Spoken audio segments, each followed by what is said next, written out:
আসসালামু আলাইকুম সম্মানিত দর্শক। আজকে আমি আপনাদেরকে ব্রয়লার মুরগি লালন পালন সম্পর্কে কিছু কথা বলবো। আপনারা দেখতেছেন আমার ফার্মে ব্রয়লার মুরগি আছে। ব্রয়লার মুরগি পালনের ক্ষেত্রে আপনার কয়েকটা জিনিস মাথায় রাখতে হবে, যেগুলো হচ্ছে মানে অত্যাবশ্যকীয়। যেটা আপনার প্রথম হচ্ছে ব্রয়লার মুরগি ব্রুডিংটা আপনারা যদি ভালো করে না করতে পারেন, তাহলে নেক্সট টাইমে ব্রয়লার মুরগির ক্ষেত্রে সমস্যা হয়, যে রোগ বেলায় একটু বেশি আক্রান্ত হয়। আর যদি ব্রুডিংটা ভালো করে করতে পারেন, তাহলে ওইরকম রোগ বেলায় আসে না। আর ওষুধপত্র ব্রয়লার মুরগির ক্ষেত্রে তো হয়তো যারা ফার্ম করেন তারা জানেন, আর যারা ফার্ম করেন না তারা হয়তো নাও জানতে পারেন। আর ওষুধ যখন আপনারা ব্রয়লার মুরগির বাচ্চা ফার্মে উঠাবেন, একদিনের বাচ্চা, তখন ওষুধ হিসাবে আমি যেটা ব্যবহার করি সেটা হচ্ছে সেফাওয়ান আর রেনামক্স। আর উঠানোর পরে আপনারা চিনির পানি বা সাদা পানি অনেকটা ইউজ করে, বা লাইসোবিট আপনারা ইউজ করতে পারেন। আর রেনামক্স আর হচ্ছে সেফাওয়ান, এই দুইটা দিয়ে আমি মূলত ব্রয়লার মুরগি ব্রুডিংটা শেষ করি।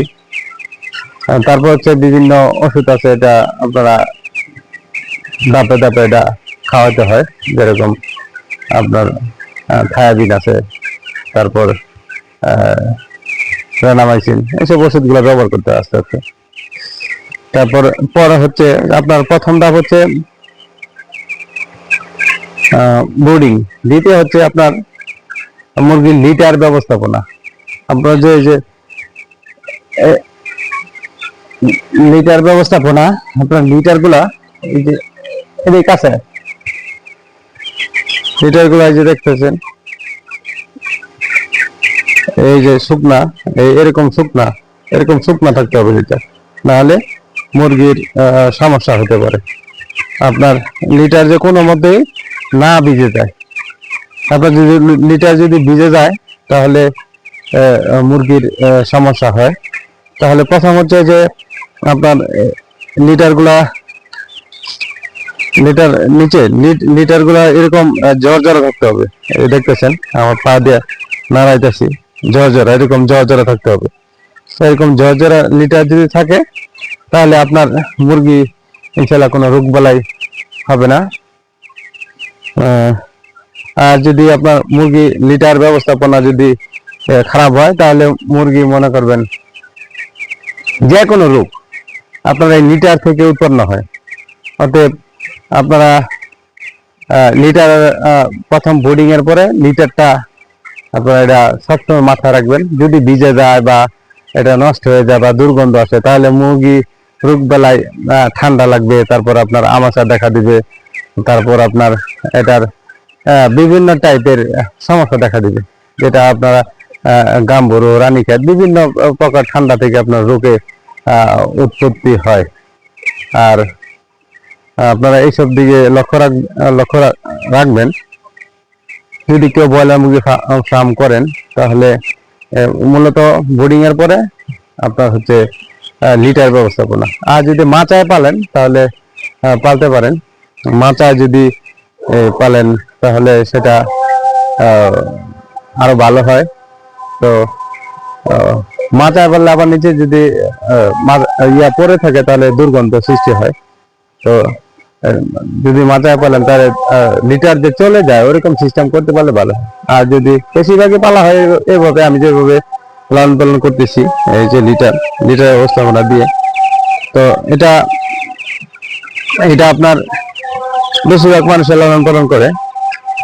আর এই যে এখন গরমের সময় আমি এখন লেবু আর হচ্ছে চিনি দিয়ে পানি দিয়েছি, মুরগি খাচ্ছে, মানে খায়। আর এটা খেলে হয়তো মুরগি একটু মানে ঠান্ডা লাগে। আর হচ্ছে চিনি পানিটা হচ্ছে আপনার শরবত হিসাবে কাজ করে। আর লেবু দেখতেছেন যে মুরগিগুলা কিভাবে হাঁপাচ্ছে। আসলে গরমের দিনে এটা একটা ব্রয়লার মুরগি লালন পালন করা একটু কষ্টসাধ্য ব্যাপার। আর গরমের দিন না হলে শীতের দিনে একটু সহজ হয়, কারণ এত রিস্ক থাকে না। আর গরমের দিন একটু রিস্ক হয়ে যায়। দেখেছেন আমি ফ্যান চালাইছি। তারপর হচ্ছে আপনার যেটা বলতেছিলাম ভাই, যে প্রথম হচ্ছে বোর্ডিং, তারপর হচ্ছে লিটার, তারপর তৃতীয় নাম্বার হচ্ছে আপনার সার্বিক যে ব্যবস্থাপনা আছে, আপনার ওষুধপাতি, কি ওষুধ আপনারা খাবেন। তৃতীয় নাম্বারে ওষুধ হচ্ছে আপনারা যদি ডাক্তারের কাছে যান, তাহলে ডাক্তার আপনাকে 1000 মুরগির জন্য 1 গাদা ওষুধ ধরায় দিবে। আর এই 1 গাদা ওষুধের দাম মিনিমাম 2 থেকে 2500 টাকা হবে। এরকম 2 দিন পরে পরে যদি আপনি ডাক্তারের কাছে যান, দেখা যাবে আপনার 1000 মুরগি পালতে এটার বিল আসছে প্রায় 10 থেকে 15 টাকা ওষুধ খরচ। তো আমি বলি কি, প্রাকৃতিক কিছু ওষুধ আছে যেটা আপনার পাতলা পায়খানা করলে, ঠান্ডা লাগলে আপনারা ইউজ করতে পারেন, যেটা একদম আপনাদের বাড়ির আশেপাশে পাবেন। ওইরকম কিছু প্রাকৃতিক ওষুধ দিয়ে যদি লালন পালন করতে পারেন, তাহলে আপনাদের ওষুধ মেডিসিন খরচটা কমে যায় আর মুরগিও ভালো থাকে। তো এসব দিকগুলা লক্ষ্য রাখবেন। আর যদি কারো প্রাকৃতিক ওষুধ সম্পর্কে জানতে চান, ঠান্ডা লাগলে কোনটা খাওয়াইতে হয়, আর যদি হামেশা পাতলা পায়খানার সময় কোন আমাদের মানে প্রাকৃতিক ওষুধ ব্যবহার করতে হয়, যদি জানতে চান, আমার সাথে যোগাযোগ করেন। তাহলে আসলে ভিডিওর মাধ্যমে এত ডিটেলস বলা যায় না, তো আমি আপনাদেরকে বলে দিব ইনশাল্লাহ। তো এই ছিল মোটামুটি ব্রয়লার মুরগি লালন পালন সম্পর্কে কথা। তো এই 3টা ধাপ যদি আপনারা অতিক্রম করতে পারেন সঠিকভাবে, তাহলে ইনশাল্লাহ আপনি সফল হবেন। আর হচ্ছে মানে মোট কথা হচ্ছে, আপনার ব্রয়লার মুরগির সাথে আপনি যদি এটার মানে কস্টিংটা যদি কমায় নিয়ে আসতে পারেন, তাহলে আপনি এটা থেকে লাভবান হবেন। আসলে মানুষ একটা কাজ করে, এটা হচ্ছে কিছু লাভ বা কিছু টাকা আর্ন করার জন্য। আপনি সারা মাস কষ্ট করলেন, দেখা গেল যে এই খরচ সেই খরচ, মুরগি মর্টালিটি বেশি, এটা সেটা অনেক কিছু হয়ে দেখা গেল খরচ অনেক বেশি গেছে, আপনি বিক্রি করে লাভ পান নাই। তাহলে আসলে ভাই এত কষ্ট করা তো কোনো মানেই হয় না। তা আপনার মূলত চেষ্টা করতে হবে যে আপনি কিভাবে এটার খরচটা কস্টিংটা কমায় নিয়ে আসতে পারেন। আর হচ্ছে বর্তমানে ফিডের দাম অনেক বেশি। আপনার এটা আরো ভিন্ন কিছু পদ্ধতি আছে, নেক্সট আপনাদেরকে আমি অন্য ভিডিওতে আমি আপনাদেরকে এই সম্পর্কে আলোচনা করব।